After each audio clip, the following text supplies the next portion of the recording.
चाहिए। इसीलिए मैं समझता हूं कि डेमोक्रेसी के बारे में बहुत कुछ कहा जाता है कि इस देश में डेमोक्रेसी बहुत बड़ी है, बहुत बड़े अरसे से चल रही है, लेकिन मैं समझता हूं कि इस देश में कोई डेमोक्रेसी नहीं है।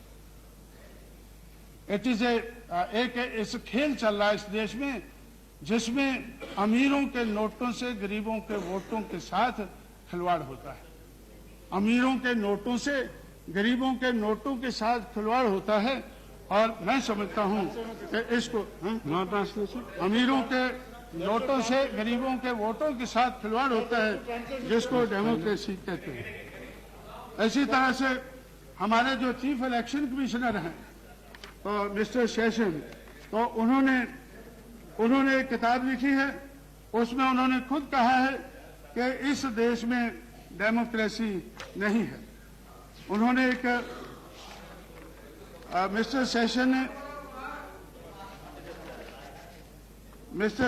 ने उस किताब में ये लिखा है, ए heart full of burden, heart full of burden किताब लिखी है और उन्होंने इस किताब में लिखा है कि इट इज जो डेमोक्रेटिक कल्चर है इंडिया में, it is in an advanced stage of decay.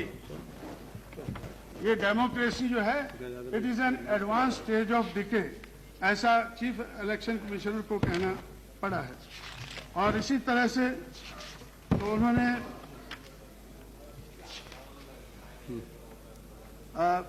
और 1951-52 में तो जब इस देश में डेमोक्रेटिक प्रोसेस चलने वाला था तो बाबा साहब अम्बेडकर ने उसी वक्त कहा था कि भाई ये जो अगर अमीर के पैसों से अगर चुनाव लड़ा जाएगा तो फिर अमीरों की ही बात इस देश में चलेगी, पैसे वालों की ही बात चलेगी। और वही हम देख रहे हैं कि मनी माफिया और मीडिया का रोल बहुत बड़ा है। मनी माफिया और मीडिया का रोल इस देश की डेमोक्रेसी में बहुत बड़ा रहा। तो बाबा साहब ने उस वक्त, क्योंकि लोग महाभारत और रामायण के बारे में ज्यादा जानते हैं, इसलिए उन्होंने कहा था कि I would like to refer to the Mahabharata during the battle between the Pandavas and the Kauravas, Bhishma and Drona were on the side of Kauravas, Pandavas were in the right and the Kauravas was in the wrong. Bhishma admitted this when someone asked Bhishma as to why he was supporting the Kauravas if he found the Pandavas to be in the wrong and the right. Bhishma replied in that memorable sentence, I must be loyal to the salt. Bhishma ने कहा, I must be loyal to the salt. If I eat the food of Kauravas, I must take their side, even if they might be in the wrong.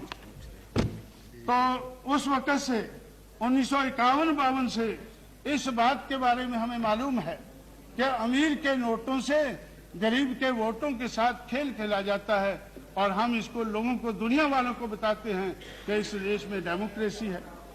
इसलिए तो reform की, electoral reform की बात बहुत चली है। मैंने नोट किया है कि इलेक्टोरल रिफॉर्म के बारे में, अब तो एक मिनट खत्म कर दें, अभी तो आखिरी में बात कह के बैठ जाऊंगा। तो ये भी इस बात का एहसास है।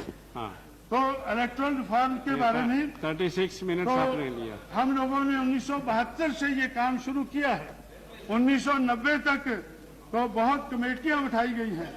1972 में रॉ कमेटी बिठाई गई, उसके बाद 1974 में कारकुंडे कमेटी बिठाई गई, उसके बाद में कैबिनेट कमेटियां बहुत सी बैठी 1982 में, और उसके बाद आज तक 14 चीफ इलेक्शन कमिश्नर हमारे देश में हुए हैं। हर इलेक्शन कमिश्नर ने इलेक्टोरल रिफॉर्म के बारे में अपनी रिपोर्ट दी है कि ये होना चाहिए, लेकिन आज तक जो रिफॉर्म की बात हमने कही है वो आज तक हम कर नहीं पाए हैं, क्योंकि हम करना नहीं चाहते हैं। हम ये करना नहीं चाहते हैं।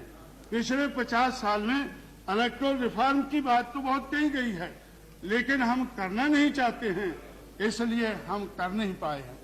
तो इसलिए मैं समझता हूं कि अगर सही मायने में पॉलिटिकल डेमोक्रेसी को रिस्टोर करना है तो हमें ये रिफॉर्म करने होंगे। और political democracy without social and economic democracy ये भी इस देश में आज तक कामयाब नहीं हुई है, आने वाले समय में कामयाब नहीं होगी।